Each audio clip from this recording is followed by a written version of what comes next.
कहानी की शुरुआत में हम अमेरिका के छोटे से टाउन में लोगों को नदी किनारे पिकनिक मनाते हुए देखते हैं। लेकिन तभी अचानक बिना किसी इंसान के एक बोट नदी में तैरती हुई उनके करीब आई। लेकिन बोट के अंदर जो मिला वो देखकर ये लोग हैरान रह गए। इस बोट के अंदर एक बुरी तरह से गली सड़ी डेड बॉडी थी। ये शरीर बहुत ज्यादा बुरी हालत में था। जल्द ही वहाँ का पुलिस चीफ जॉन हॉकिंस वहाँ पहुँच गया। हॉकिंस के आने से पहले ही फोरेंसिक ऑफिसर कॉनी वहाँ पहुँच चुकी थी। उसने हॉकिंस को बताया कि डेड बॉडी बहुत बुरे हाल में है और इसके शरीर में हड्डियां तो हैं ही नहीं, सिर्फ मांस बचा है। ये बहुत अजीब सा केस था। ऐसा लग रहा था किसी ने हड्डियां निकाल ली हों, जो कर पाना आमतौर पर नामुमकिन सा लगता है। शरीर को पोस्टमार्टम के लिए भेज दिया गया। जेकब नाम के डॉक्टर ने शरीर का निरीक्षण किया। पूरी जांच पड़ताल के बाद जेकब ने हॉकिंस को बताया कि ऐसा ही लग रहा है कि किसी ने बड़े ही ध्यान से सारी हड्डियां निकाल ली हों। लेकिन सोचने की बात यह है कि ऐसा किया कैसे होगा उसने। जेकब को इस शरीर के अंदर एक मधुमक्खी जैसा कीड़ा भी मिला।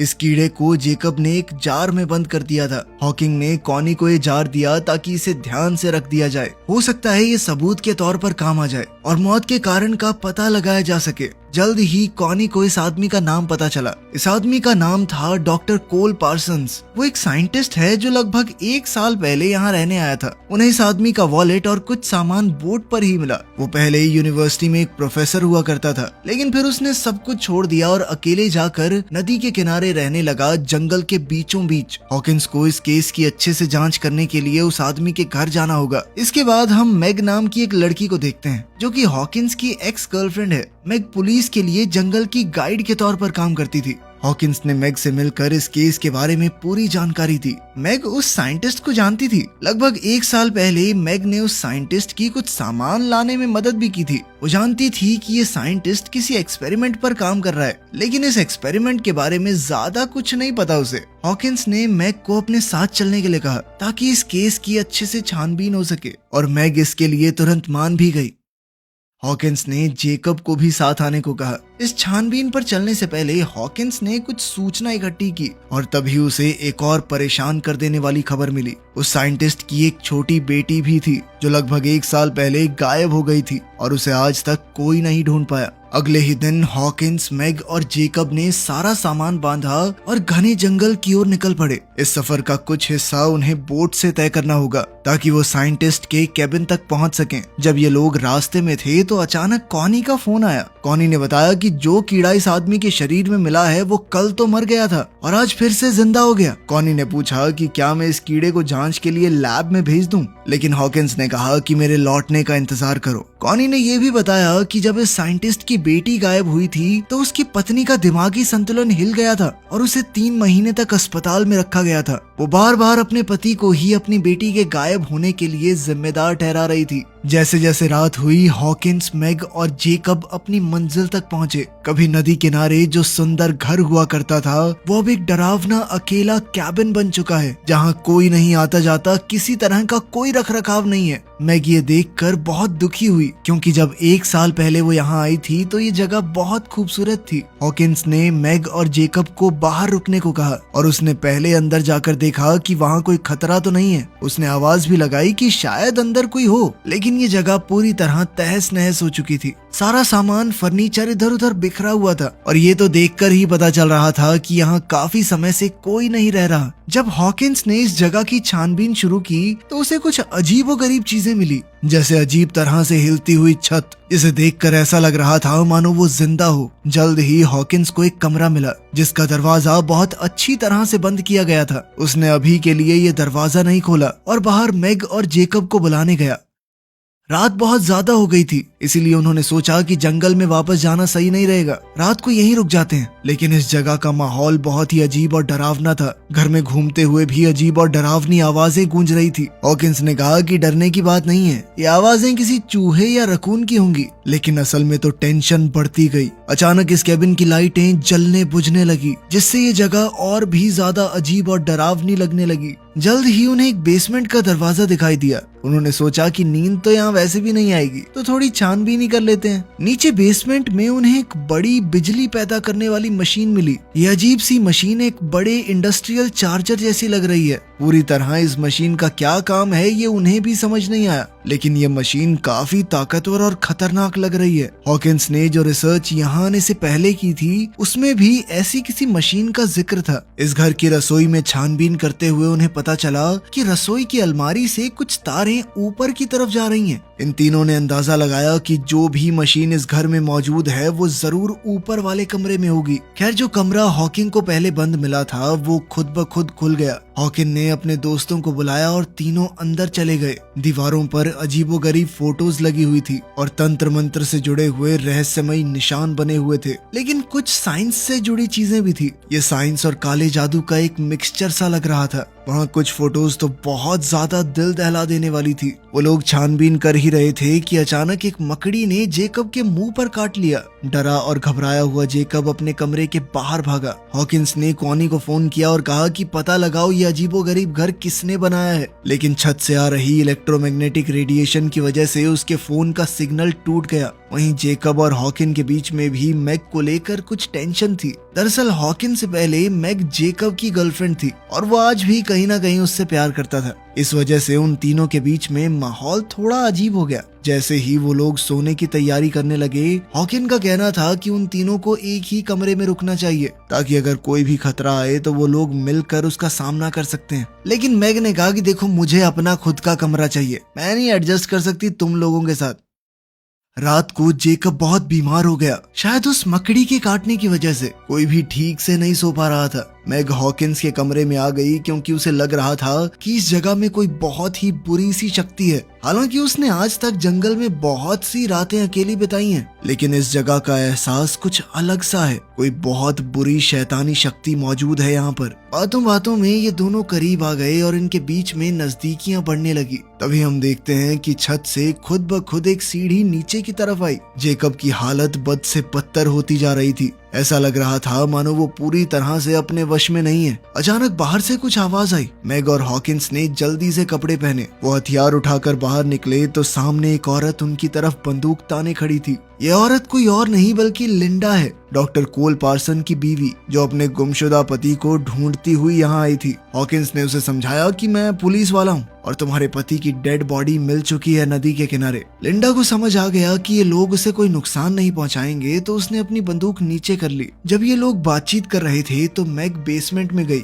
ताकि कैबिन की बिजली को वापस लाने का कोई तरीका ढूंढा जाए। तभी हमने वहाँ बच्ची की एक डरावनी परछाई देखी जो मैग का पीछा कर रही है। मैग को वहाँ एक गुड़िया मिली जिसे उसने अपने साथ रख लिया। तभी हॉकिंस ने देखा कि जेकब वहाँ नहीं है और वो उसे ढूंढने बाहर चला गया। बाहर जाकर उन्होंने देखा कि ऊपर वाले कमरे में कुछ अजीब सी आवाजें आ रही हैं। हॉकिंस, मैग और लिंडा छत की तरफ बढ़ने लगे तो देखा कि जेकब इस अजीबोगरीब मशीन में फंसा हुआ है। उन्होंने जेकब को खींचकर बाहर निकाला, लेकिन ऐसा लग रहा था मानो जेकब अब जेकब रहा ही नहीं। वो पूरी तरह से खोया खोया लग रहा था। इसी घटना के दौरान लिंडा को अपनी खोई हुई बेटी की आवाज सुनाई दी जो ऊपर वाले कमरे से अपनी माँ को आवाज लगा रही है। जेकब को मशीन से निकालने के बाद हॉकिन और बाकी लोगों ने जेकब से सवाल पूछे कि ये मशीन आखिर शुरू कैसे हुई है और वो ऊपर वाले कमरे में क्या करने गया था। जेकब बेचारा घबराया और कमजोर सा लग रहा था। वो बार बार यही बात दोहरा रहा था कि मुझे नहीं पता ये सब कैसे हुआ।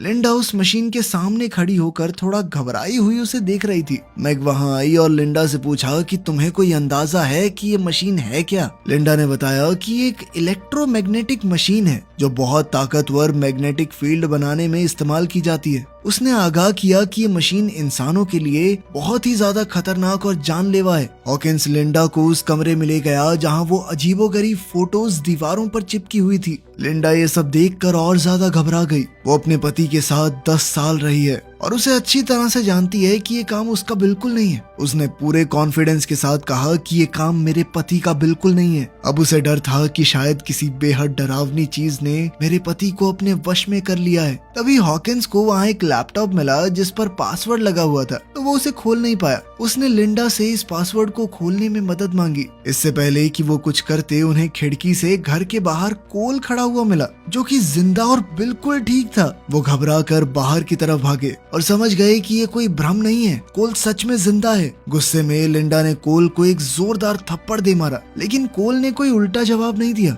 उसने कहा कि तुम्हारा गुस्सा जायज है और मारो चाहे मुझे। अंदर चलकर सब लोग आराम से बैठ गए। हॉकिंस ने कोल से पूछा कि तुम इतने वक्त से कहाँ पर थे और यहाँ क्या हुआ, ये घर ऐसी हालत में क्यों है। उसने नदी के पास बोट में मिली डेड बॉडी के बारे में भी कोल को बताया। कोल इन सब बातों को हंसकर टाल रहा था। उसने मशीन के बारे में किसी भी सवाल का सीधा जवाब नहीं दिया। पुलिस स्टेशन में कॉनी लगातार हॉकिंस से संपर्क करने की कोशिश कर रही थी। जो मक्खी उस लाश के शरीर में मिली थी वो जिंदा तो हो ही गई थी, लेकिन अब वो 2 मक्खियों में बदल चुकी है। इसकी वजह कोल की वो मशीन हो सकती है। वहीं हम देखते हैं कि जेकब की हालत अब बद से बदतर होती जा रही थी। उसके शरीर में डरावने बदलाव शुरू हो गए थे। नाखूनों के ऊपर नए नाखून उगने लगे, जल्द ही नए दांत भी, और हड्डियों के ऊपर हड्डियां उगने लगी। वो बहुत तेजी से बदल रहा था। ये सब कुछ शायद उस मशीन की रेडिएशन की वजह से हुआ है। हॉकिन ने कोल से काफी सवाल जवाब किए, लेकिन कोल ने कोई भी सही जवाब नहीं दिया। यहाँ तक कि जब लिंडा ने उससे पूछा कि तुम कहाँ गए थे, तब भी उसने कोई खास ढंग का जवाब नहीं दिया। और उधर जेकब कोल की बातें इस तरह मान रहा था मानो वो उसका कोई नौकर हो। जब लिंडा जेकब की हालत देखने गई तो उसका शरीर इस तरह से बदला हुआ देखकर वो बहुत ज्यादा डर गई। वो तुरंत हॉकिंस और मैग को बताने गई। जेकब के शरीर में ऐसा भयानक बदलाव देखकर वो लोग समझ गए कि उन्हें जल्द से जल्द यहाँ से निकलना होगा। जब वो लोग बाहर निकले तो देखा कि जिस बोट से वो सब यहाँ पर आए थे वो अब गायब है। हॉकिंस को कोल के ऊपर अब और ज्यादा शक होने लगा, लेकिन कोल अभी भी इन सारी चीजों को मजाक में ले रहा था। हॉकिंस ने गुस्से में अपना आपा खो दिया। उसने कोल को एक जबरदस्त मुक्का दे मारा और उसे बांध दिया ताकि वो आगे किसी चीज में मुसीबत ना पैदा कर सके। लिंडा ने कहा कि हमें थोड़ा ढूंढना चाहिए, यहाँ आसपास कोई तो होगा ही जो यहाँ से बाहर निकलने में हमारी मदद कर सके। हॉकिंस और मैग आसपास लोगों की तलाश में वहाँ से निकल गए। वो जल्द ही एक कैंपिंग साइट पर पहुंचे जहाँ बहुत सारा सामान पड़ा था। रहने खाने की जगह भी थी, लेकिन इस कैंप के अंदर बहुत सारी सड़ी गली डेड बॉडीज पड़ी हैं, जिन्हें देखकर वो दोनों तुरंत वहाँ से दूर भागे। ये घिनौना दृश्य देखकर मैग उल्टियां करने लगी। हॉकिंस ने उसे शांत करने की कोशिश की, लेकिन इसी दौरान मैग ने भावुक होकर कहा कि मैं प्रेग्नेंट हूँ, मेरे पेट में तुम्हारा ही बच्चा है। इस वक्त कैबिन में लिंडा कोल के साथ अकेली थी। लिंडा ने जब सच की कड़ियों को जोड़ना शुरू किया तब उसे समझ आया कि कोल ने बहुत सी सच्चाई सबसे छुपा कर रखी है। उसने कोल के लैपटॉप के पासवर्ड में टिंकर बेल डाल दिया, जिससे लैपटॉप तुरंत खुल गया। दरअसल कोल उसे पहले इसी नाम से पुकारा करता था। थोड़ी छानबीन के बाद उसे लैपटॉप में कुछ डरावनी वीडियोस मिली, जिसमें कोल ने कई लोगों पर एक्सपेरिमेंट किया। हर आदमी जो उस मशीन से गुजरा वो अपने अंदर एक बुरी शक्ति के साथ बाहर आया, जैसे कि कोई बुरी ताकत उनके ऊपर कब्जा कर लेती हो। लिंडा को ये भी पता चला कि कोल खुद भी इस मशीन से गुजर चुका है और नदी के किनारे जो लाश मिली थी वो सच में कोल की ही है। और अब जो कोल उनके सामने है वो उसका पति नहीं, एक वैश्य दरिंदा है जिसे इस मशीन ने बनाया है। इन वीडियोस में उसने ये भी देखा कि कोल ने अपनी खुद की बेटी को भी इस भद्दे एक्सपेरिमेंट में बलि चढ़ा दिया। इसी बीच कोल ने लिंडा को उस कमरे में बंद कर दिया ताकि वो उसके काम में अड़चन न डाल पाए। जब हॉकिंस और मैग वापस लौटे उन्होंने देखा कि कोल वहाँ से गायब है। हॉकिंस ने मैग को बाहर ही इंतजार करने को कहा ताकि वो अंदर जाकर देखे कि कोई खतरा तो नहीं है। उसने अपनी बंदूक उठाई और अंदर गया। जेकब का शरीर अचानक अंदर से खुलने लगा और एक खतरनाक जीव उसके बचे हुए शरीर से बाहर निकल आया, जिसने तुरंत हॉकिंस पर हमला कर दिया। हॉकिंस ने अपनी पूरी ताकत से इस दानव का सामना किया। ठीक तभी मैग अंदर आ गई और इस दानव पर गोली चला के उसे मार गिराया। इस भयानक दृश्य को देखकर हॉकिंस ने फैसला किया कि उन्हें इस मशीन को खत्म करना होगा ताकि ये पागलपन खत्म किया जा सके। उसने मैग की सुरक्षा के लिए उसे बाहर भेजा और मशीन को जलाने की तैयारी करने लगा। इसके लिए उसने पेट्रोल और देसी बमों का इस्तेमाल किया। जल्द ही लिंडा उस कमरे से बाहर निकल आई, हाथ में कुल्हाड़ी लिए। वो कोल को किसी भी हालत में खत्म कर देना चाहती थी। जब वो बेसमेंट में पहुंची तो उसने देखा कि उसकी बेटी मशीन के अंदर जा रही है। भावुक होकर लिंडा भी मशीन के अंदर चली गई और इस खतरनाक ताकत का शिकार बन गई। बाहर इसी महीने शिकार हुए लोग जंगल में कहीं कहीं से कैबिन की तरफ बढ़ने लगे। मैग जितने लोगों को मार सकती थी उन्हें मारती रही, लेकिन कोई फायदा नहीं था क्योंकि जंगल से ये अजीबोगरीब इंसान बहुत ज्यादा तेजी से बाहर आने लगे। उधर बेसमेंट में हॉकिंस को पेट्रोल मिला और वो उसे उठाकर ऊपर वाले कमरे में जाने लगा। अब लिंडा का शरीर भी काफी हद तक बदल चुका था, जिस वजह से मैग को मजबूरी में उसे भी गोली चलाकर खत्म करना पड़ा। ऊपर वाले कमरे में हॉकिंस और कोल के बीच हाथापाई शुरू हो गई। कोल ने हॉकिंस की 2 उंगलियां मुंह से काटकर अलग कर दी। हॉकिंस ने एक लोहे की रॉड से कोल का सर कुचल दिया। मौका मिलते ही हॉकिंस ने मशीन को आग लगा दी। आग बहुत जल्दी फैलने लगी थी, इसलिए हॉकिंस ने चिल्लाकर मैग को बाहर जाने के लिए कहा। मैग तो बाहर चली गई, लेकिन कोल दोबारा उठ गया और उसने हॉकिंस को पकड़ लिया ताकि वो बचकर न जा पाए। एक बड़े धमाके से पूरा घर उड़ गया और सब कुछ तबाह हो गया, लेकिन हॉकिंस ने उसे रोकने के चक्कर में अपनी जान कुर्बान कर दी।